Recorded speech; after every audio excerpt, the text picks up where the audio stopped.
భారత రాజ్యాంగ అమలు దినాన రాజ్యాంగ హోదాల్లో ఉన్న ముఖ్యమంత్రిని, స్పీకర్ గారిని అవమానపరుస్తున్న కేటీఆర్ బహిరంగంగా క్షమాపణ చెప్పు.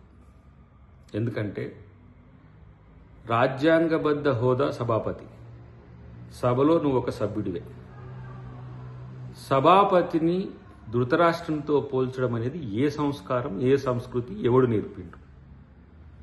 మళ్ళీ రాజ్యాంగాన్ని ముందు పెట్టి, బాబాసాహెబ్ అంబేద్కర్ని ముందు పెట్టి, అటు ముఖ్యమంత్రి గారిని ఇష్టం వచ్చినట్టుగా మాట్లాడడం, ఇటు సభాపతిని ఇష్టం వచ్చినట్టుగా మాట్లాడడం అనేది మరి మీకే చెల్లుతుంది, నాకు అర్థం కావట్లేదు.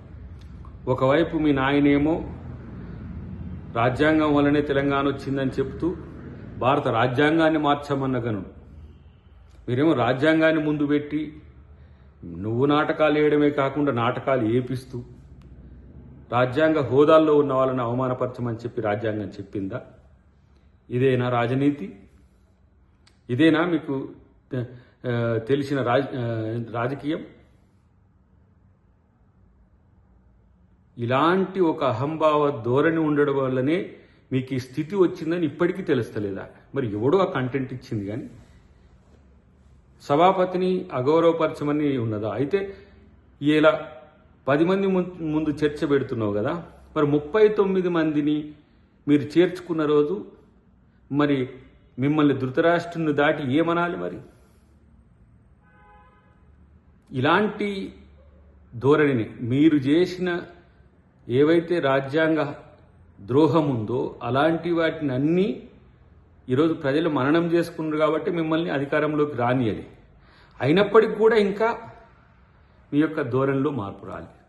ఇక వస్తుందని కూడా అనుకోలేము, ఎందుకంటే అవకాశమే లేదు కాబట్టి.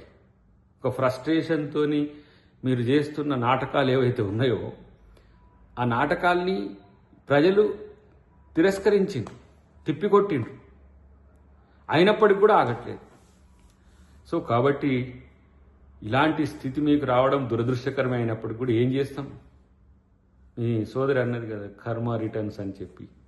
అంతే. ఇంకా తెలంగాణ ప్రజలకు మీలాంటి విపక్ష నాయకులు ఉండడం అనేది ఎంత నష్టం జరుగుతుందో ఇప్పటికైనా అర్థం చేసుకోరు. ఏ రోజు కూడా కాంగ్రెస్ పార్టీ ఇలాంటి అవమానపూర్వక చర్యలకు ఎప్పుడు పాల్పడదు కూడా. కానీ ఈరోజు మీరు వ్యవహరిస్తున్న తీరు తెలంగాణ ప్రజలు గమనిస్తున్నారు, తెలుగు సమాజం గమనిస్తున్నది. అయినప్పటికీ కూడా మీలో మార్పు రావట్లేదు అని అంటే డెఫినెట్గా మళ్ళీ ప్రజలే బుద్ధి చెప్తారు. ఇప్పటికైనా మిత్రమా, మీరు చేసింది తప్పు అని భావించి సారీ చెప్తే మంచిదని నా యొక్క హితం.